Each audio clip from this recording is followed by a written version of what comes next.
This is T&K and Everything Goes, and we are up and running with another podcast. We had a special guest on last week, and we're going to let you guys hear that interview tonight. And also, if you like this sick beat that's playing right now, it's from Izzy on the Track. We'll put his link in the description. Hit him up for any beats you want.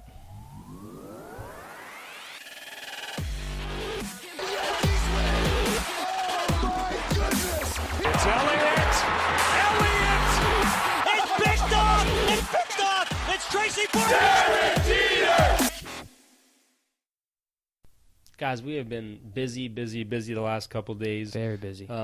We had two special guests lined up last Friday. One of them we got on. We interviewed with them. We recorded it. The other one, we waited up for a while. It's a pitcher from the Padres, and never called back, which is fine. You know, they're pro athletes, and, you know, like I said before, we need them. They don't need us. Yeah. And it was just a late night.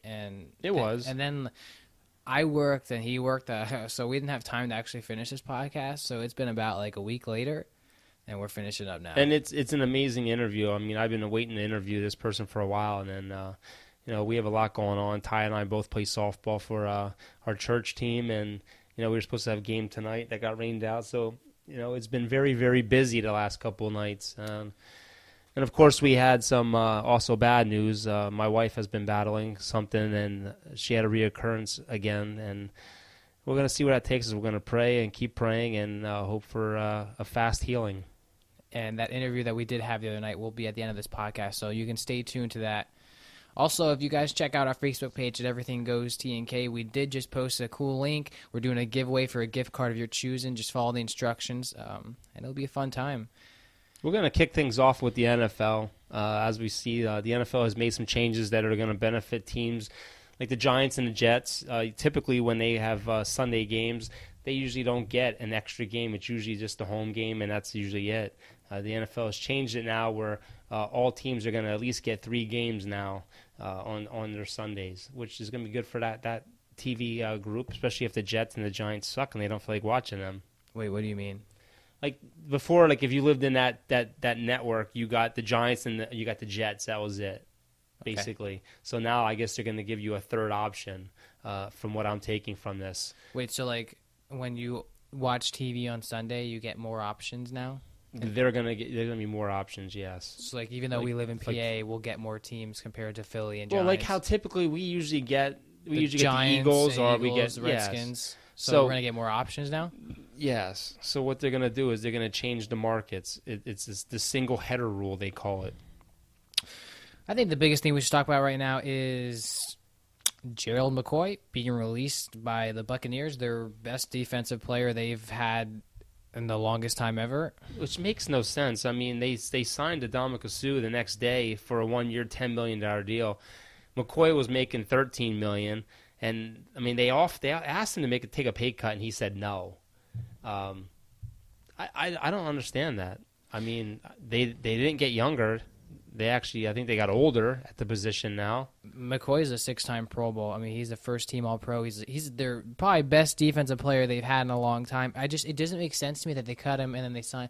What doesn't make sense to me is Sue going to the Bucs. They went 5-11 last year. Like, you just came off of the Rams, who were in the Super Bowl, and now you downgraded to the Buccaneers, who are in a division with the Falcons, the Saints, and Carolina Panthers, with a shaky offense. I mean, Fitzpatrick ran the offense for the most part last year, with Winston not playing a lot, being suspended and not playing a lot. That makes no sense to me at all. You were on a winning team with the Rams. You could have signed with the Rams or any of the other good teams that wanted you, and you went to the Bucs. That right there just shows he doesn't want to win. Yeah, and McCoy, I guess he's going to leave to go to a better situation. He wants to go to a playoff contender now. So, and the Browns they're saying the Browns should break the bank on him, that they're very interested in him. That's his first place he wants to visit. But I could see him going to a team like the Browns or, you know, the Eagles and New England. They're known for picking up great pieces like late in the you know, not I don't say late in the year, but late in the off season. So that could be a piece that one of those guys pick up. And I don't know why Dallas isn't doing it. They need a defensive tackle. Because Dallas doesn't have the money. They got to deal with Ezekiel and they got to deal with Dak. Well, they have $20 million in cap space yet. They don't have to sign those guys this year. Anyway, but real quick, I wanted to get back to the whole rule thing because if you notice, the NFL is not changing the whatchamacallit rule, the overtime rule. Which is stupid. That makes I think that would be an amazing rule. I think it should be like college. Both teams get a chance.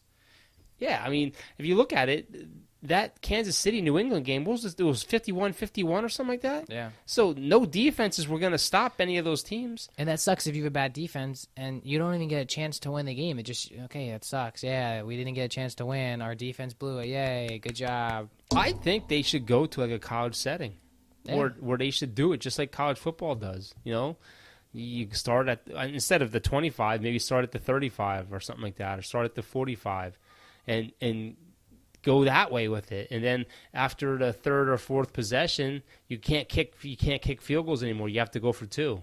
I mean, you think how easy it is late in the game in overtime. Your defense is tired. How you watch it every time there's an overtime game. How easily the offenses drive down the field.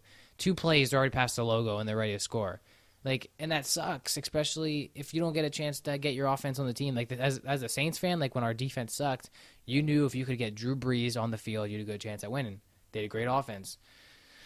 I think that rule should be changed. I just think a lot of the other sports are going in a better direction, like hockey. Hockey, they go to overtime. It's a 3-on-3, and if nobody scores, they go to a shootout. I love that rule. It's awesome. It speeds the game up in overtime. You got 3-on-3. You get a lot of breakaways. But then football, like one of the best sports out there, and they just don't know how to handle something that would draw the crowd in more. I mean, there's a lot of teams that when their team's out of the playoffs, they're not even going to watch any football. But if you do something to draw them in by changing overtime, it'd be good for everybody. Yeah. And how about the pass interference rule? I haven't heard anything about that. I mean, they're talking about changing it and reviewing it. And I thought they came out and said that you can review it now. They're gonna, but I guess they're still tweaking with the rule. I mean, all they got to do it's simple. Put another official up in the booth. I mean, they buzz down now. They buzz down now if they see a guy who looks like he's hurt or injured. They stop play. Why can't they do that if they see a foul? I mean, they can buzz down and say, "Oh, no penalty, pick it up," or "There is a penalty, review it." I don't know. I don't agree with that. Maybe like within 2 minutes, definitely in crunch time. But if you did that throughout the whole game, like what's the point of even having refs? Well, it's stupid now because you're not getting any more challenges, so you have to use your challenges wisely. So if you use all your challenges up and you get in the same situation again, you're out of challenges, you're screwed. I don't even think that, obviously there's some rules that could be changed. I think what they really need to do is make it harder to become a referee. Like, you need to go through some serious training, like put through some tight situations, like 2-minute drills. Because like a lot of these old guys, they can't even keep up with half these athletes. Well, the problem is too is you can't even make contact anymore, which is so stupid. They're ruining the game. Let them play unless it's really flagrant and you see like it's really affecting the play. Throw the flag. Yeah. But as soon as these receivers throw their hands in the air anymore, they're calling penalties. It's as bad as basketball people flopping. Yeah. What they ought to do is if a receiver jumps up, throws his hand in the air, and begs for a flag, a lot of times he gets it. But what they ought to do is they ought to charge him with unsportsmanlike contact and you know what I mean, and penalize him 15 minutes. And I said this before. All you got to do nowadays in the NFL is throw a deep ball, maybe 30 yards, and just touch the defender, and it's pass interference. Well, they were talking about the Hail Mary rule too. I heard them talking about that on 105.3 The Fan. That if they do a Hail Mary at the end of the play, and if there's 4 receivers or 3 or 4 receivers in the end zone, they will not call pass interference. But they said they could see New England doing something where they have 2 guys in the end zone, 2 guys standing on the one, and as soon as the ball's thrown in the air, if they initiate contact, they'll challenge it and say those pass interference, and then they'll have to make a call because they're saying that New England is one of the best when it comes to manipulating the rules. They play it perfectly. That just sounds weird. Yeah, I know. They're making the game too complicated. I could see. When you throw a Hail Mary, don't call pass interference as much because like you're gonna see people collide. There's so much hand checking and everything in the end zone. But it's dumb where the NFL is going, and I'm kind of interested to see which way the XFL goes if they get a big following because that's supposed to be real football. There's been a lot of injuries already, and the NFL season hasn't even started yet. And we got to talk about the players though again. Of course, 2 more Dallas players. I don't know if Zeke's going to get suspended or Big not. in the news right now. It just goes to show you that these athletes, they just don't know how to control themselves. I mean, you have a guy who's in a contract extension year who could have the chance to become the highest paid running back in football, and then he does something stupid by going to a rave, and people have videotaped him walking around like a zombie. And then he gets into an altercation with his girlfriend, which then leads security to get involved, and he shoves some guy to the ground. Yeah, my view on this is I've watched the video, and you can see the guy does flop a little bit. And he is laughing. He's smiling. But, I mean, I think if Ezekiel Elliott came up to me drunk, I'd laugh too a little bit. But my view on this, and I said this to other people, is as a professional athlete, you can go get drunk, you can party, you can do that things, but as a professional athlete, you have so many cameras on you. Everyone has a camera. Why, after everything that's already happened to you with the NFL, are you going to go get drunk at a party, in handcuffs, you're going to walk up to a security guard saying, "What'd you say?" and act like you're going to get in a fight with him? If you get in a fight with him, that's over YouTube, millions of views. You're not getting in the NFL now. You're going to get suspended again. TMZ is not there. They're buying videos off of people. I mean, you have people everywhere with cameras. I mean, and nowadays, no matter where you are, even walking down the street, there's cameras everywhere. Everything's being recorded. And the magic dollar brings out the best of everybody because they're automatically they're out there with their phones, they're videotaping everything, and they're looking to make a buck. And they said people were walking around following Zeke for like half an hour, just videotaping him walking around in a daze. And that is messed up because like we've all been there. We've gone to a party or a gathering with family, and we've relaxed, had a drink. Why is that like? Athletes are targeted so much. I mean, I understand they're athletes, they should act professional. Like I just said, there should be certain times you need to act professional. But leave them alone. Let them have their downtime. I think it is wrong of Zeke to go up and try and fight someone while he's drunk. Obviously, that's a stupid move because he's a professional athlete. But like, let him go. That's just like when Johnny Manziel would go to the bar and like they would literally sit out there with cameras and cameras, and then it just got to him, and he became just a terrible situation. What would you do now if you're Dallas? I mean, they're already saying it's not going to affect negotiations, but I mean, I think they're stupid. I mean, they have 3 years of eligibility on him yet. They can franchise tag him, and what's the worst he could do? He's going to sit out? Then you fine him every day. I think I wouldn't give Zeke a contract extension. I can tell you that. No. I would ride out his years, because I mean, this is gonna if the NFL goes into this, which I don't think they will. This is 2 times that he's gone into something like this. Well, there's actually, in his stipulation with the NFL, if he gets into trouble one more time, he will be kicked out of football. I just don't understand with athletes that have the world by the balls, and you just blow your chances like this. Yeah, it's just dumb. Like, this isn't really that big of a thing because nothing really happened. It could have been bad. All it would have taken was for that security guard to throw a punch, and then Zeke's in a fight. And you gotta be real. NFL is all over Dallas all the time. My thing is too is he had a football camp that day, where he had little kids there. What are you doing out at 3:00 in the morning anyway? And why? What is out there besides people's legs and ERs? You don't need to be out there that late. Seriously, dude. It's ridiculous. If I'm Dallas, dude, I'm looking for my next backup running back for now. And thinking in the long run that we're not gonna sign Zeke to a contract extension, because let's be real, if you had a pick between whether keeping Dak or Zeke, you keep Dak because running backs don't last that long in this league. It's true. The life of a running back is only like 4-year average, and you know what? We could ride him, and then get it. We have 2 rookies now. You sign them to a minimal deal. It's just like a revolving door. You have a good line. Running backs will run. And I mean, you had DeMarco Murray. Did great. You had Zeke, did great. You drafted someone this year, he could be the next great. Yeah, we got Weber and we got that Pollard. We have 2 good running backs. And let's face it, everyone trashes Dak, but Dak every year he gets a little bit better. You give him the right coach, he's got a good coach in there. Kellen Moore, for all we know, could be the next freaking Joe Madden. Well, we got to get into Dak too, because you know what? The quarterback market is crazy right now, and it's just not Dak. I feel bad for the Eagles, and I feel bad for the Rams with Carson Wentz and Goff, because the market for quarterbacks is so high right now, and it's not even a prove it anymore. It's whatever the value of other quarterbacks is. I was just gonna cut you off and say, I think it was Bobby Wagner that came out and said he wants to get paid as much as someone else got paid, because I forget who it was, but they got a huge contract. And I heard that in the car with Noah, and I said to him, why is it that every athlete has to get paid better than the athlete that already got paid.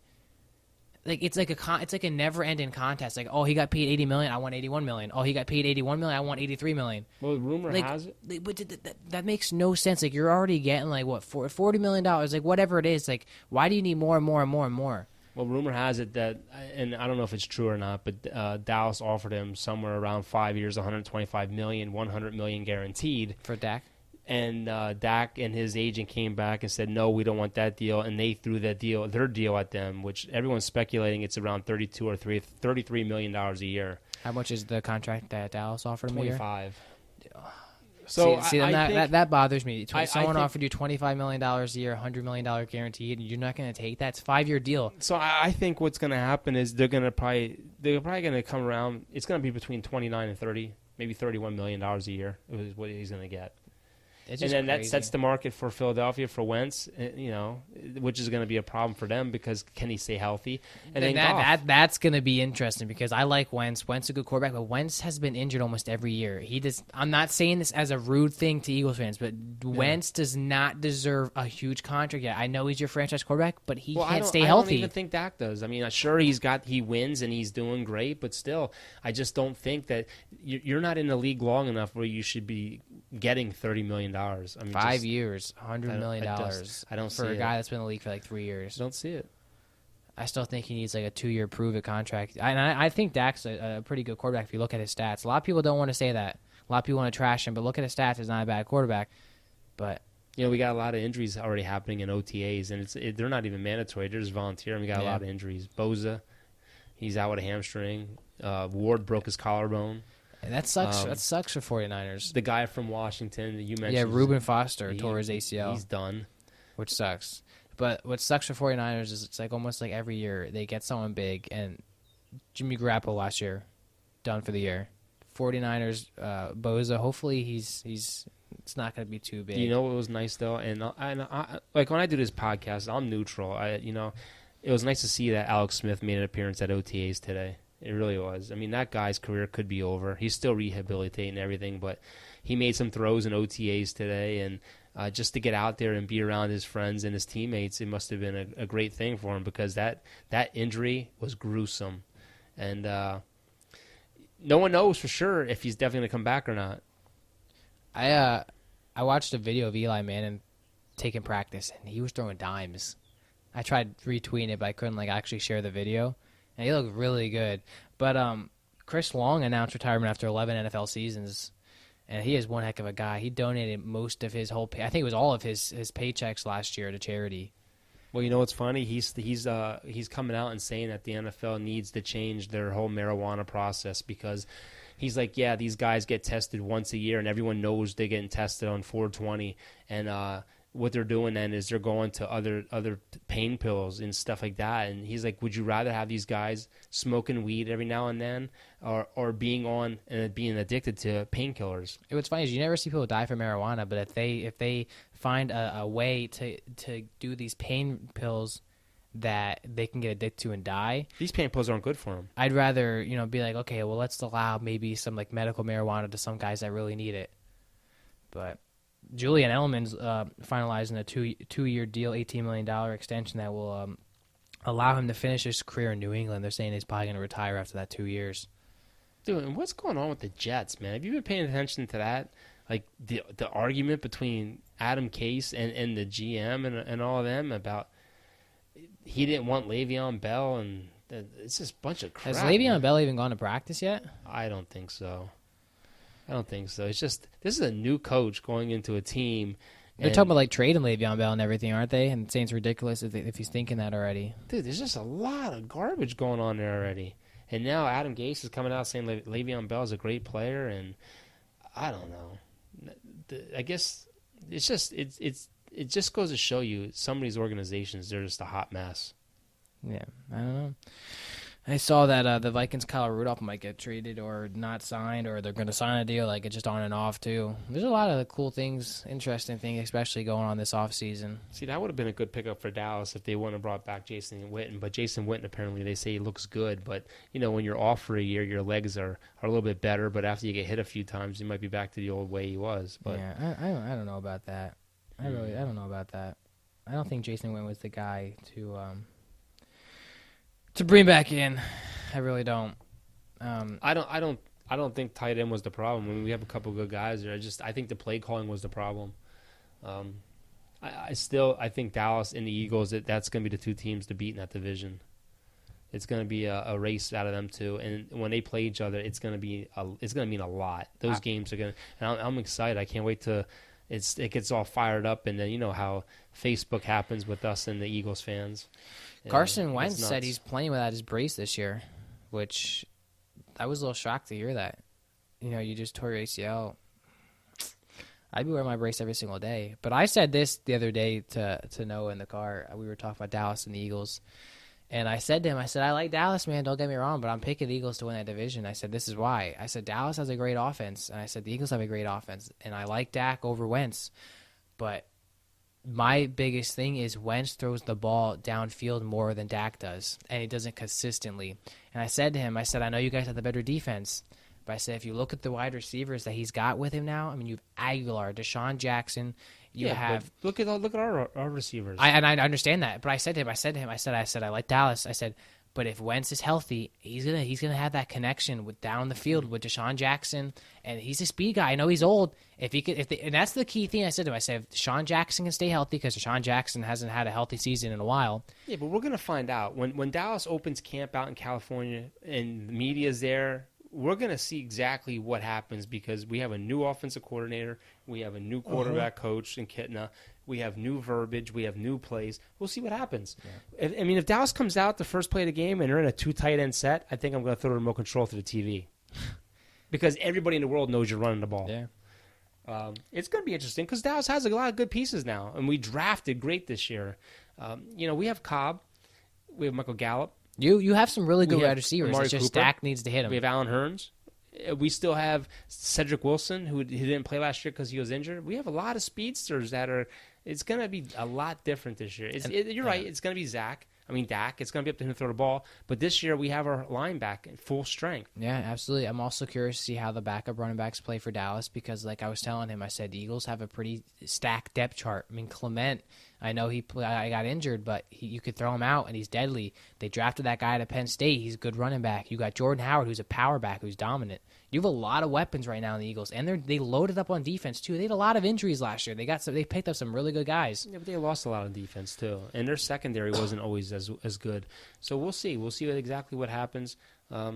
Dallas has a lot of changes coming in the next couple of years, especially with the cornerbacks, with Byron Jones and all these guys, Chidobe and. I won't be surprised if Jordan Lewis, if he's traded before the season starts because they don't even use him, which is ridiculous. That's the whole Richard thing. He don't like guys under 6 foot tall. And Collins on the offensive line. People are calling about him. Since we have a lot of line depth, they're talking about trading him away. So we'll see. It's going to be interesting, and it's getting to get exciting. It really is. You know, football to me is as exciting as the Yankees right now. I was just going to say, let's move on to some MLB because the Yankees are 32-17 and 2.5 games up against Tampa Bay. I watched the game today, and they were cruising, and the bullpen blew it. The bullpen blew it today, and then they got it. Oh, did they lose today? I didn't get to watch it. No, they won. I thought, okay, I was going to say. Tanaka pitched a great game. And then I saw CeCe went to the IL, whatever it's called now. Yeah. They brought Jonathan Holder in, and his first inning was great. His second inning was absolute trash. And then Cayley came in, and he gave up a 3-run homer, tied the game. How about freaking Gleyber Torres? Was it 10 home runs now against the Orioles this season? And if you watch the game, the Orioles commentator was just baffled. He didn't know what to say because he's just dominated. I still tell everyone it's crazy how we still don't have Judge, who might be coming back soon. Stanton should be coming back soon because he's rehabbing. Still don't have Dylan Betances. Still don't have Severino. Well, I gotta tell you who's amazing. DJ LeMahieu? No. Luke Voigt? He's amazing. I mean, Voigt's getting hot. DJ's batting 324 right now. He's killing Gio it. Urshela, he is 4 for 4 this year with bases loaded. He came through clutch today again. He came in and he got a huge hit that drove in 2 runs. Dude, he's batting 333 still. He's played 33 games played. Luke Voigt is on a tear right now. Gardner is on a tear right now. Gardner had 3 doubles last night. And Gardner needed to get on a decay. Clint Frazier, his average dipped a little bit, but he had another home run today. The Yankees have a lot of things. I mean, they have a good problem. They have a lot of young kids that are playing great. You still don't even have Didi back. And Didi's on his way back. He's already playing in the minors. He's down in Tampa playing.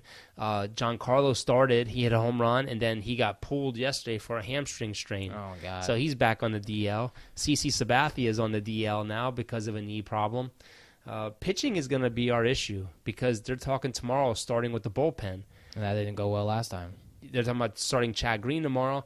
And today's game, we were cruising, and we had to use a lot of bullpen depth today. Chad Green was originally a starter, but he didn't do well. And put him in the bullpen saved his career. When you only have a fastball and a little bit of a slider, it kind of hurts you. But the Yankees are now 2 games in first place ahead of Tampa Bay and Boston, and both those teams are winning today. So it's going to be a race now. You gotta stay ahead and keep ahead. But Usela is going to be the utility guy when Didi comes back because you can't bench DJ and you can't bench Torres. He's killing it. Mm-hmm. They're both killing. Luke Voit, 35 RBIs. Gary Sanchez, 15 home runs. Well, I wouldn't be surprised if you see DJ LeMahieu playing first base too, because they got Morales, but his average is under 2 now. He's not doing much. He's having good quality at bats. He's just not hitting the crap out of the ball. His average is 198 right now. Aaron Hicks had a home run the other day, which was good to see. Voit, they'll probably keep Voit. Maybe they'll keep him at DH and put LeMahieu at first base. But they have a lot of good options now, which is awesome. It's amazing how hot Houston. Because I remember sitting here and Houston was in last place and Seattle was in first place, and now Seattle is 11 games at first place, which I don't even know how that happens. Houston's 33-17 with a 7.5 game lead. They are just tearing it up. They were just in the Mexico series and just it's crazy how we sat here and made predictions, and because the Cubs are on fire right now too. Yeah, and I never thought the Twins would be in first place by 7.5 games. Never. And the Phillies finally took first place. I mean, they had it secured for a little bit now. They're 29-21. You know what surprises me about the West? The Texas Rangers. I mean, I thought Seattle was going to be... That's all you ever talk about. I thought Seattle was going to be an upper echelon team. I thought they're going to be at the top of that division. I thought Oakland was going to be there. But, man, they're 8 games out, 11 games out. And the Rangers, I mean, they're in second place. And I think they're only a game out of the wild card, which is crazy. But, man... I look at the standings and I look at the Washington Nationals and I just shake my head. I think they're going to be big sellers come the trade deadline. I mean, they're talking about Strasburg being on the move and Rendon being on the move, and it's just 19-31, 10 games out. I picked them to go to the World Series. I think the most disappointing thing is for the Phillies, their team lead in home run is 11 with all those power guys in there. You think that they would... Yeah, but you got to look overall. What's the stats for home runs total? I don't. Harper just is not. I mean, Harper's still a big match there, but he's only batting 235. Christian Yelich leads with 19 home runs, so that's not bad. I mean, I said it from the start. I think the Phillies' problem is still going to be pitching. I think they have the talent offensively. I just think their problem is going to be pitching, and it showed up again the other night when they had it blown a save. So we'll see. Gary Sanchez with 15 home runs. That's Gary Sanchez with 15 home runs. I mean, that's pretty impressive. I mean, I'm looking at the stats. The Phillies team batting averages, it's 244. Rhys Hoskins is having a great year, but yeah, I think it's still mind blowing to watch Christian Yelich in the Milwaukee Brewers. I mean, it feels like you see on Instagram him homering every day. I think before we eventually get to the end of this podcast, we got to talk about how embarrassing it was to be a Blazers fan. How they got swept by Golden State easily. Like, it was like Dame didn't even show up. Seth Curry, when he was guarding his brother and when his brother was guarding him, only had like 3 points. I mean, that team is just unstoppable. It just goes to show you. Was it 4 years in a row they've been in the finals? Yeah, it doesn't matter. They could lose Durant. They don't need him. That team is just... They won championships without him. They're going to win another one. He's supposed to come back, but they really don't need him. People complain so much about seeing Golden State, but at this point, you just got to give them credit. They don't stop winning. I mean, and then the Raptors tied the series last night at home. It's 2-2, but they're currently losing right now 27-20 in the first quarter on Game 5. I would love to see either one of those teams go. I think I'm favoring the Bucks, though, just because I want to see Giannis get MVP and go to the finals. I just think the Bucks have more weapons, to be honest with you. I think the Raptors have more weapons. I just think that Giannis is just almost like a whole team by himself. Yeah. I gotta tell you though, I'm concerned about the Sixers. I mean, LeBron James is already out. He's lobbying for Butler already. He's recruiting Jimmy Butler. He's talking to Jimmy Butler. Who was the other guy? How can he do that? I mean, isn't that tampering? No. I mean, if you were LeBron James and your best friend became a free, they're not best friends, but say like your friend became a free agent, I'd be texting like, "Hey man, you want to come play for us?" But he's calling play. He called Kawhi Leonard. I mean, that's got to be tampering. You shouldn't be able to call Kawhi while he's still in the finals right now. Not in the finals, the Eastern Finals. Well, I'll tell you right now, if the Sixers lose Butler and I they at least lose want Harris, I at least want one of them. Man, it's just gonna be hard to be a Sixers fan. It's gonna be hard to watch them because they're gonna go right back down to Suckville. I think I really want Butler back. Butler was a huge improvement for us, and it was he had brought great spark to our team. He was great in the playoffs. I just think you have the ability to offer both of them a max deal of $190 million. Nobody else could even come close to that. Just break the bank. Break the bank. Why would you even think about going anywhere else? I mean, seriously, this is probably Jimmy Butler's last contract. He's 31 now, or he'll be 30. So, yeah, he'll be 35 when his contract's over. Yeah, but he also said that he wants to make his team happy, but I don't know how much of that is true. I don't know if he was happy with us, but I think if you're the Sixers, you break the bank. You have to. All right, guys, moving on from the sports talk, we're about to play you the interview that we had last week with Tanner Holmes, and we hope you guys enjoy it. It was pretty fun talking to him. This kid is only 16 years old, man. He's a freaking sprint car sensation. Hope you guys enjoy this. All right, guys, on the phone, we have a special guest tonight. I'm so excited for this. It's a racing superstar from Oregon. It's Tanner Holmes. Tanner, how you doing?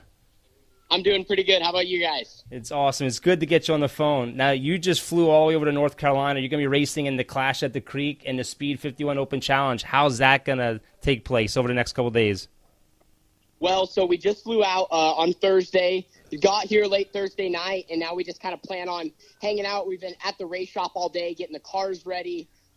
Mine's actually close to done. Now we're just focusing on the rest of the team. We have 3 other factory drivers that will be competing for factory QRC. So really excited to have a few teammates out here and multiple chances to get the job done. So we practice tomorrow. I don't think I'm going to practice because I've already been at the track, and it's just going to be a little bit tough with how big of a team we have to get all the cars out there to start running. There's only 2 guys that are running the Clash at the Creek for the team, and all 4 will be at the Speed 51 Open Challenge. But so we'll practice tomorrow, my sister and a few other drivers, and then we'll race Sunday. Then we'll practice Monday at Millbridge and run Tuesday and Wednesday for the Speed 51 Open Challenge, which I'm looking forward to. It's a great race for sure. Now, how big is that event? Because I heard, when I was listening to you on YouTube, you were talking about Kyle Larson and guys like that. Does this attract a lot of NASCAR drivers and big names in this event? Absolutely. It attracts a ton of drivers. Kyle Larson will be competing. Lots of superstars in the USAC realm, like Logan Seavey, Jesse Caldwell, Carson Elledge. Logan and Carson will actually be some of my teammates, as well as other a la carte superstars that have just dominated the ranks for years and years. So it's just a really, really tough event, and a lot of good competition is going to be there. So hopefully, first off, we just kind of get our night started right and focus and hit our marks and qualify good and just kind of work on it as we get through, and then hopefully, get to the A-main event and start up front and go for the win. Now, I got to ask you something. As a race car fan, how tough is that for you to race against guys like that with the big backgrounds, the big names? When do you turn off being a fan and become the race car driver? Are you just always the fan? Like, do you always see them on a track and just I wish I can pass him? Or does it change you at all? Not necessarily. I mean, I would say, first off, it's great to race with guys like Kyle and some other superstars that are just, super, super good at racing and at the sport, and they've been doing it for a while. I would say the biggest thing that's tough is just, skill to skill. Those guys are just so good, and they could possibly be a few steps ahead of you, like Kyle Larson. That's one of the reasons he's so good. He's so far ahead of the game with, what's going on the racetrack and his setup, and the people he has working with him. They're just so smart. And him as a racer, I think it really comes down to it. You're just going head to head with him, and that's the toughest thing. I mean, it is it is really cool though, like you said, to be a fan, because we watch those guys in NASCAR. They run the World of Outlaws, and it's just so impressive and insane to get to watch them race. But then when you're actually out there with them, it's a whole nother experience. And personally, I think you just got to get up on the wheel and give it your best shot, and that's all you can do. Because like I said, those guys are just totally, really, really fast. Awesome. Now, how does that feel being so young, competing against guys that are a lot older than you and have a lot of experience? How does that feel? It's definitely a crazy experience. Kyle and those guys, they've been doing it for a while, and just like a bunch of other people that are out here on the West Coast or East Coast. I think being from the West Coast does help a little bit. We have a lot of good racing competition out there, especially in the young kart ranks. And I think coming up, and I think that's one of the reasons why I've maybe been able to get to the point where I'm at, is just I've been given a lot of great opportunities by some different car owners to drive race cars, and then also as well as my parents to give me the opportunity to get started in racing. So it's really, really cool. And I think the competition we have on the West Coast has really prepared me for events like this, getting ready to get a race against Kyle Larson and stuff. Because out there, I mean, at tracks, there's 10 to 15 guys that could easily have a shot at winning the race, if not more. It just really depends. So definitely a great experience, and I look forward to coming out here all the time and giving some of these East Coast guys a good run for their money. I got to give your mom and dad an applause, because the way you conduct yourself and the way you talk, you forget that you're talking to someone that's only 16 years old. It's amazing what you're already accomplishing at such a young age. Like the other night we talked to Chase Cambry, and he got into racing at 3 years old, and he came from a racing background, like a family that raced. What got you started into it? And is racing does your dad race? No. So my family, they never were racers at all. And honestly, in fact, they never really were even fans. My dad kind of knew of the sport and had a few buddies that kind of were, I wouldn't even say were involved. They were just like fans of NASCAR, but they didn't know of like the dirt rankings or, some of these grassroots racings that could potentially get you to that next step. And so one day, my dad kind of proposed to me, like, would you want to get started in racing? Because his buddy proposed that to him, maybe get your kid started. He found a cart for me to start at our local racetrack. And so that's kind of how we got started. My dad never raced before or, had any thought. And he honestly, I don't think he thought anything would work out. I'd get in the car and just maybe have fun for a few seasons and then get out of it. But it's just grown to this crazy thing. So I started at my local racetrack, and then my dad got in touch with a few other people who said we should come to California and race, and that it would really help me progress faster because of the competition levels. I mean, we have good competition in Oregon, but California is just some of the toughest for outlaw karts in the country, with how many good competitors, even in the youngest divisions at like 5, 6, 7 years old. It's really insane to watch, if just being a fan. So that's kind of how I got started. And then, like you mentioned, my parents, they've gave me a lot of great opportunities. So I'm very thankful for that and what they've been able to provide for me, and my little sister getting her started. So I think it's just, once we started racing, it just became in our blood, and now, our whole family loves to do it. And that's almost like our vacation. That's our getaway. We just really put everything we have into racing and having fun. Now, how has that, like you and your sister, you had so much success at the Outlaw Class Series. Your sister, she's still in that series now, but since you went up to the 360 sprints, how did that prepare you for the next level? I think the outlaw karts are one of the best ways to get started, if not the best. I mean, a great example, as we talked earlier, Kyle Larson. He's just so good at his craft in racing in any car he gets into. I personally think that is what's propelled me to where I'm at in the sprint car, whether it's that limited class or a full-on 360, because so many things happen so quickly in these outlaw karts, and the power to weight ratio is insane. At some of these tracks, like at the Speed 51 Open, we're going to probably be topping out around 70 miles an hour at the end of the straightaway. Wow. In a very short track, right against the fence or running the bottom berm. So I think that's helped me a lot just to get ready for what I need to do, and teaches you little things with how to handle car control. That's a big thing, and I've heard a lot of big names talk about that. Outlaw karts teach you so much car control, throttle control, just a lot of things that can help you in the sprint car. But, of course, two totally different animals, but definitely the outlaw kart can help you get prepared. Now, I know you're young and all, but do you plan on staying in dirt track racing for a long time, or do you eventually want to get into pavement and NASCAR series? I don't really know. I really enjoy dirt racing, and personally, like some people I've seen, they've kind of got, like, after they move up, they kind of get tired of outlaw karts or stuff like that. I honestly don't see myself getting tired of running outlaw karts ever. I mean, if that's all I had, that's what I would run, because honestly, I get such a joy out of running those karts at Red Bluff and Cycland. I mean, personally, Red Bluff is one of my favorite racetracks I've ever been to, and still is today, even after, running it 10 years. I mean, we've had a lot of success there, and it's just a place that I always, when I come, I feel like I'm at home. That's like my home track, even though it is a little bit far away from where I live. But, I think I would like to move up. I would definitely be open to trying asphalt. I haven't really ran many laps ever, doing like asphalt late models or anything. And I know that's kind of a totally different direction from where I'm at now. But I think it would definitely be something I would be willing to try and see. But honestly, I think my end goal is World of Outlaws in a 410 sprint car or an ASCS show or ASCS national tour, something like that. So we'll kind of just see. I think it's all whatever opportunities you get. I got to ask you, your sister, she's like following in your footsteps. Do you think she'll go to the next level as far as sprint cars to follow you? I don't really know yet. I mean, definitely I think that opportunity will be there, for her. Definitely to try it out. It's a great way, like I said, to get started in our limited class we have here for sprint cars, which is only about 550 horsepower, but still, it's 550 horsepower. That's a beast. So definitely that opportunity will be there. I don't really know. I haven't talked to her much about it. She still has about a good year and a half maybe before that she would even get started, I would see. But because she's only about 12, almost 13. But I think she really does enjoy working on race cars, and I will admit that's where she's got a lot of good talent. If she's good at working on things, she's born with that natural ability.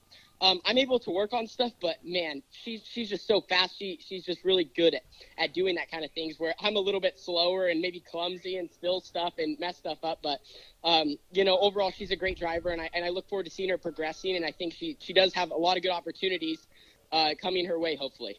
I got to ask you, I talked to you a little bit before we came on about this, but how does your mom handle this? I mean, her babies are out there racing in a situation where people are flying around the track, moving inside, outside. There's car accidents everywhere you see on the track. I mean, my wife had a hard time watching my kids play tackle football. You guys are driving machines in racing. And your mom, when she makes videos, she's so calm. How does she handle all that? Yeah, I would say it may look calm. It's crazy. I think she does a great job holding her composure. And for a while, I was kind of always confused, a little bit younger. Like, why are you so worried? Like, we're going to be fine, Of course, there's a lot of danger, and especially as you move up and get into faster, bigger race cars. But it kind of came over me about a year or two ago, actually. I was watching my sister race, Carly. I always have, but as she was moving up in some of the bigger divisions, she's also one of the few females out there. So she is racing against, other boys or men and stuff. So I almost just couldn't watch her race. I was just so nervous because she was leading at the time. I found stuff like that. And I found that, I understand now what they go through, because I could barely watch my little sister race. I was so nervous for her. I think my mom, she has a really tough time, honestly. Actually, it's hard to see. A lot of times it's actually my older sister who does the live streams, so she's a lot more calm. But I think, my parents are really into it. They love racing, so they do a lot of watching. And of course, they want to see us do very, very well. I don't think my dad gets as nervous, but my mom can be a total nervous wreck, and sometimes it's just like she doesn't know what to do, especially at some of these bigger races. So it's definitely something that I hope she can hold her composure, but I can understand it's totally tough, watching, of course, your own kids and loved ones, strap into a race car that goes over 100 miles an hour. So yeah, absolutely. It's definitely tough for her. I got to ask you about the whole YouTube thing. What got you started in that? I mean, we just talked about this the other night about how Haley Deegan and all them do it, and I think it's great for the sport. I think it gives people the insight of what you're going through night in and night out on the track. What got you into that? I mean, and what you're doing is amazing, and the way you conduct yourself is just it's just mind-blowing. I really appreciate that. I got started. I've always been, I guess I know a lot of kids are like this, but I guess I would consider myself, I was always big into watching YouTube as a kid and watching vloggers. And so I was like, man, I want to do that. Like, that's what I want to do. That seemed like the most fun job ever. I've never been like, I'm like, dang, I don't really want a 9-to-5 job. Like, I either want to be a race car driver or a YouTuber or whatever. And my mom was kind of always in my ear about maybe I would say 6 months before I started doing YouTube.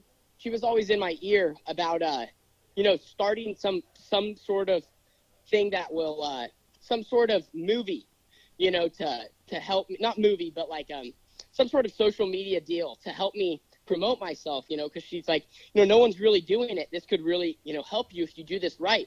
And so one day I was thinking about it and I was like, I could just start a YouTube channel about my racing. Like, that would be such a good idea. I feel that would get like a lot of exposure, if I did it right.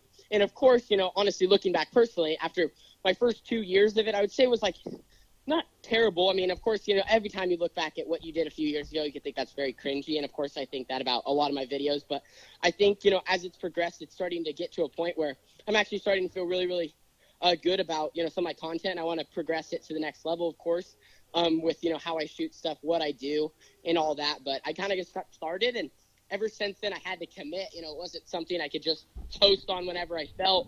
I commit to myself to post 2 times a week at least, if possible, as long as I don't have too much going on. But, I can remember even times this week, it was really, really busy. And I had to shoot a few videos at like, 10 o'clock at night and then edit them and try to get them up, the next 2 days. So it's really, it's nothing terrible for sure. I really enjoy doing the YouTube. Otherwise I wouldn't do it, for sure.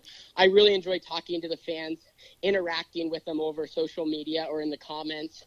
It's just, it's something I totally enjoy, and I love it because I get to talk to a lot of young kids and hopefully inspire them to follow their dreams, whether that's racing or whether that's anything else, So it's a really cool opportunity. I love doing YouTube for sure. Well, I'll tell you, you're doing a great job with it, and I know exactly where you come from. When we first started doing this podcast, the first time it felt weird because we were talking to an audience we couldn't see, and you have to make sure that all your facts you're talking about, especially talking about sports, you have to know what you're talking about, because people will criticize and rip you apart if you mess something up. But you're doing an amazing job, and just like you said, it is getting easier for us to talk to people.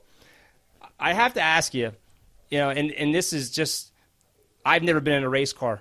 What was it like the first time you strapped into that sprint car and getting pushed out for the first time? Was there fear, or were you just excited, ready to go? Since there was no one else out there, I wasn't really scared.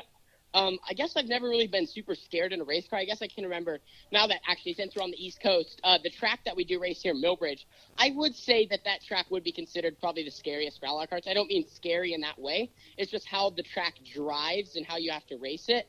So if there's any time I guess I could say I've ever been scared in a race car, it would be at Millbridge because of the style, how you have to be wide open on the fence and it's happening so fast.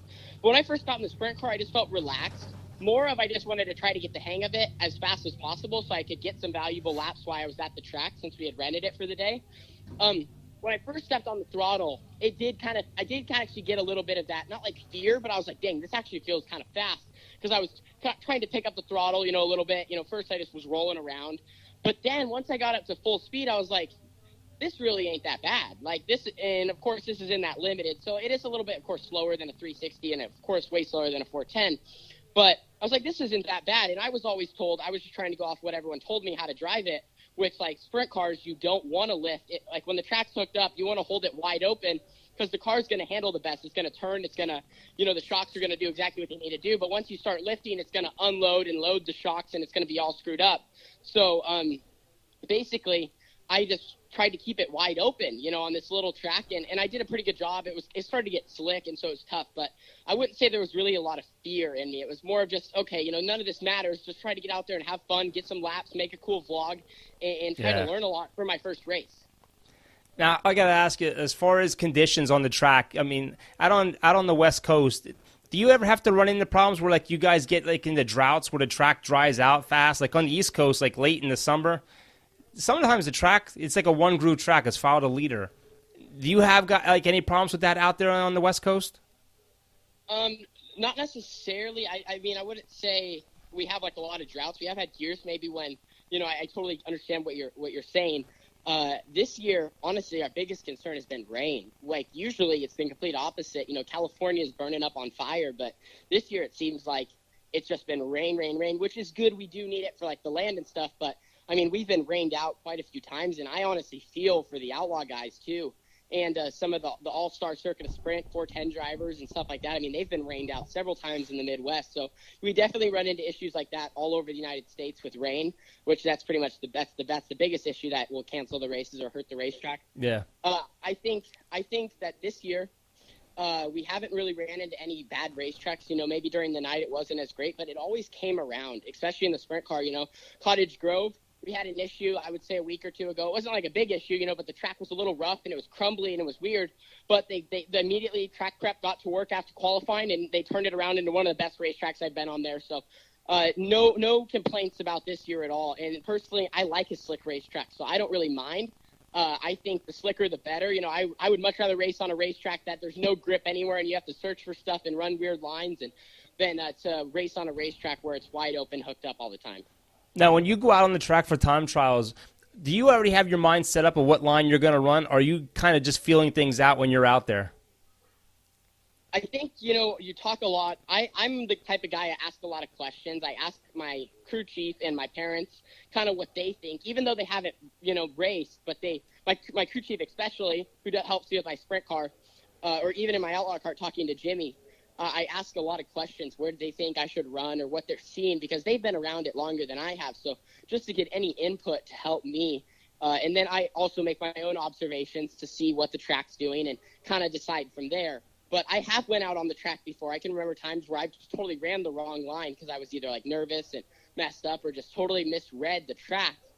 But at the same time, like, for example, in the sprint car, I feel like I really have it down where I need to run. Usually there's a very clear track where but like, for example, at Red Bluff, when we run outlaw carts, there's only one line you run and qualify no matter what, because the track's just that way every single week. It doesn't vary, you know, it's always right around the crease, stuff like that. But I can remember at Red Bluff, what I do actually, and some people ask, you know, like, do you think vlogging's like a distraction or something? Sometimes I vlog and stuff at the races before, and actually takes my mind off of me overthinking like qualifying. I can think of times at Red Bluff where I hopped in the race car and I'm getting pushed out, and then I'm like, I haven't even thought about what I need to do, and then I just go and do it, and I'm almost better than me sitting there all day in the morning thinking, oh gosh, what I need to do for the heat race, qualifying, you know, like all this crazy stuff. Instead, vlogging just helps me relax and stay calm, and then I just go out there and do my thing when I race. Now, let me ask you this. Not saying that young is a bad thing, but how was it when you first started racing, going out there and seeing what the car's doing and relaying that information back to your dad and back to the crew chief? Is that something you learned as you went along, or did you kind of have the hang of that right from the get-go? I think that's something you actually I'm still learning a lot, you know, for giving feedback. I think being able to give feedback is the best thing you can do to keep succeeding, because if you can relay information to guys that are helping you with setup and stuff, especially people who have been doing it for a long time, like my sprint car crew chief and Jimmy Elledge, who pits for me for the outlaw cart. He owns the car and sets it up, and we work together as a team. I think the best thing I can do is relay the greatest information I can out on the racetrack, telling what it's doing, when it's doing it, how the engine's reacting to the track, if I'm having wheel spin here or there. You know, there's a lot of different information that I can give that can help my setup. So I think at a young age, I didn't really know. I just would get out of the car and say this car was horrible or this car was good, you know. So it's something you definitely learn over time. And as you get into bigger cars, there's a little bit more feedback you can give as well, with more horsepower and how the track's changed, you know, what the car's doing with the track. So I think it's something I'm actually just starting to get better at. I would say up to about, you know, maybe 3 or 4 years ago, I probably wasn't really giving much feedback at all. Maybe, you know, I was given a little bit, you know, it's definitely progressing into better and better stuff. So now when I get out of the sprint car, I can say, you know, I felt a little bit tight here, but I think that's fine because I was too loose down here. So I needed to be tight down there, you know, just like little things about the track and specifics of in the corner and stuff like that. So I think I've just started to get better at giving feedback. Now, can you make adjustments inside the car as far as the wing goes? And like when you are racing, do you worry about like tire wear, like staying up top and then going down to the bottom to give the tires a little bit of a break, or do you just run like Kyle Larson up on the high side? Absolutely, and I think that's actually one of the reasons why people like Christopher Bell and Kyle Larson are so good, and something I'm definitely trying to train myself for the sprint car. One, the wing is your biggest tool. You know, when the track's really slick, usually you have your wing in the trunk or stuff like you're working on trying to, read the racetrack. So when I'm out there, if I see it's getting slick, I try to get my wing as far back as possible before I'm too tight. Or I also watch my crew chief, which he'll be communicating with me maybe what he think I should do from watching, obviously what my car's doing on the track. The Outlaw carts is a little bit different. You do have that wing, but it doesn't make as big of a difference. I will say exactly what you said. A lot of it goes in, under yellows. Like if it's really, really cold, like Cottage Grove, we've had a few nights where it's really, really cold. Well, in the sprint car, when it's really cold, your tires are going to cool down and your car's going to get really, really tight. So you have to know that for when you go back green, you might be a little bit tighter for a lap or two. So you need to adjust your wing to help you with that.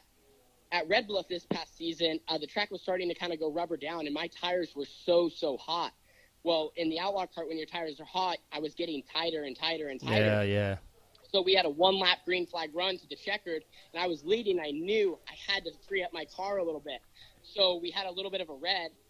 So I didn't warm my tires up at all. I let them cool down just a little bit, and my car was money. So for one lap, I could go as fast as I can to pull away from them, and we ended up winning the race. So little things like that, you don't have adjustments necessarily, but there's stuff you can do with your race car under yellows to cool down your tires or heat up your tires or move your wing. That can be very, very crucial into having speed on the racetrack. You know what I like about you? No matter what the result is on the track, you and your vlog, you're just humble. You're honest, you're humble, and if something bad happened, you never know because it's like, it's okay, it's fine, it's behind me, go off to the next event. How was it, though, when you got your first sprint car win? I mean, that had to be amazing coming out of turn 4 and seeing that checker flag waving for you. That was very amazing and something I've kind of looked forward to my whole life. It's just like a dream you have, and a lot of kids have. Something that I cherish and I remember every minute of it. I think there's, I'm just looking forward to hopefully more wins, of course, but I just really want to work on getting to that next level. I feel as a racer, you can't get too comfortable. You have to work on getting better and better all the time, because the second you're not working on getting better, you're just out there, running your line only, you're not giving it 100%. You gotta, that's when you're going to get passed. So little stuff like that happens. And I feel that, for myself, it was a really amazing moment and something, like I said, I go for every single time I'm on the racetrack. Now, how do your competitors feel about you with the whole vlogging and, with you being so good? I mean, like, was it May 10th you had another win and you passed the champion from last year to win? I mean, to be beating these guys, it's got to be a thrill because, I mean, there's race car drivers around here where they're racing 15, 20 years and they still haven't got to a feature yet. And where you're going already, it's amazing. Thank you. Yeah, I'm not really sure actually how other people feel about my vlogging and whatnot. I think it's like any other vlogger. Sometimes, people might give you weird looks if they don't really understand what you're doing. But I've been doing it not necessarily so long, but I've just been doing it enough time to where I think a lot of my competitors know what I'm doing. So they just they might make like a joke, like, not like to make fun of me necessarily, like, oh, put me in the vlog, and like actually I might put them in the vlog like they actually want to be, or they totally, I think, respect it actually, and they understand kind of what I'm going after. And I've actually seen some of my competitors, not necessarily I race against, or there's other people across the United States who have tried to vlog, and actually I think that's a great idea. I'm surprised more people sometimes don't because of any way to market yourself or to Absolutely. The racing community is so big, and if you really want to try to make it in the sport, there's only a few ways you can do it. You have to have some sort of background. You have to have sponsors, or, it comes down to it in racing. You have to have some sort of funding to get you there, whether that's, someone gives you a ride or you're able to have sponsors to fund that ride, or you have to just be able to market yourself like crazy. I mean, there's just so many different factors that go into it. And any way you can present yourself to sponsors or to racing teams that can help, I think that's the only way to go. So I really, really enjoyed what I've been able to do on my YouTube channel. And like I said, I love talking to the kids and inspiring them and talking to them about their racing dreams or whatever they want to do in their life. So it's just a really, really fun overall experience. And I'm so glad I made the decision to start making YouTube videos. It's funny because what you just said was almost exactly what Chase said the other night. And we said that racing is almost like baseball. There's so many different levels of it to get to the big time that some people don't get there. It's financially, there's a lot of things that have to happen for you to get there, and sponsorships, the whole 9 yards. I have like 2 more questions, Tanner, and then we'll let you run because I know you have a busy weekend. One is, do you watch The World of Outlaws, and who's your favorite driver?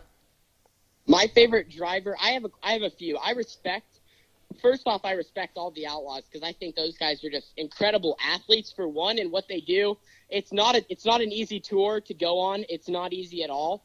There's so much that goes into it, because those guys are racing most of them are racing for a living, and, their results depend on how much income and, helping with their families and the race team overall. So I respect all of them. They do an outstanding job. I've always been like a big Sheldon Haudenschild fan. I enjoy watching him because I like watching his driving style. Me and him are totally opposite drivers, I would say. He stomps on the gas, which is very exciting from a fan standpoint to watch. I also like watching David Gravel. I've always been a fan of him. I think he's a great guy, and he actually just recently, I think, is trying to start a YouTube channel. If you look him up, David Gravel on YouTube. And then my third driver, probably one of my favorites for sure, Darren Pittman. He's just a really, really good guy. He's a good dude, first off, a good ambassador for our sport, and then also just an outstanding race car driver who, I think he's just, like I said, I think he's definitely, if I had to pick a great ambassador for the sport, it'd be him. But overall, I mean, there's a lot of good outlaw drivers, like, Donnie Schatz, but he's the best right now, but, I like a lot of them. I like where the Outlaw series is going. I mean, before you used to see sprint cars getting pulled up on just like an open trailer. Now these guys come with three cars, 4 cars, and it's just amazing where that sport's going. My last question is, I have a lot of people that have commented. When they found out I was going to talk to you, they wanted to know, are you ever going to go up to the 410 sprints, and would you be thinking about coming to the East Coast to go up against the PA posse, like Williams Grove, Grandview, Sealings Grove, places like that? Absolutely. That's definitely a goal and a dream of mine. I want to move up into the 410 sprint cars. Right now, at the spot I'm in, I would definitely need some help. My parents, like I said, they give me a lot of opportunities. But as you get farther and farther in the sprint cars, just from a standpoint, that I'm at, I would like to. I have a lot of great also marketing partners that have helped me get to where I'm at this season. And without them, just running the 360 wouldn't even be possible. So, I'm going to keep working hard and see what I can get together. And if I could get a 410 or a 410 ride, that would be absolutely dream come true. I want to take on the PA posse for sure. I think if I go up there, it would definitely be a great for learning. Those guys are so good. I mean, if you think about it, when the Outlaws regular, the best sprint car drivers in the world go to the PA posse and race them, the posse wins. So imagine just a local guy like me going up there, it'd be great to just learn from them, by means those guys are just so good. So it'd be awesome to go up there and learn it and run on their style of tracks because they have half miles and not very many small tracks where I come from, we don't see half miles really ever. So those guys are just outstanding athletes, outstanding drivers, and it'd be really, really cool to go and race with them and mainly just learn because those guys would whip me for sure, Well, if you see Kyle Larson this weekend when you're down here, ask him about Grandview and about Williams Grove. He was just here last year, and I went to see them, him and Tony Stewart, and they put on a heck of a show. Yeah, dude, he's good. Kyle ran really good in PA and definitely an exciting guy to watch. Well, Tanner, it was an awesome pleasure to talk to you tonight. We wish you nothing but the best with your career and your podcast. And I'll be hitting you up on Instagram again, bugging you to come back on. And I'm going to purchase some of that new merch that you have. And when I do, I'm going to hit you up for a little autograph on it. Oh, thank you, man. Hey, I appreciate it. I love coming on podcasts. You ever want me back on, I'll be here. I love any time I get to talk. I'm a talker. That's awesome, man. Hey, have a great weekend, man. Thanks for joining us. You too. Have a good one. See ya. All right, bye. Well, we thank you guys for joining the Everything Goes podcast with T and K. Hope you guys enjoyed it. Don't forget to follow our instructions for our latest Facebook page for the giveaway if you want a gift card of your choosing, and just have to follow the instructions. And guys, if there's anything you want us to talk about that we're not talking about, hit us up, let us know.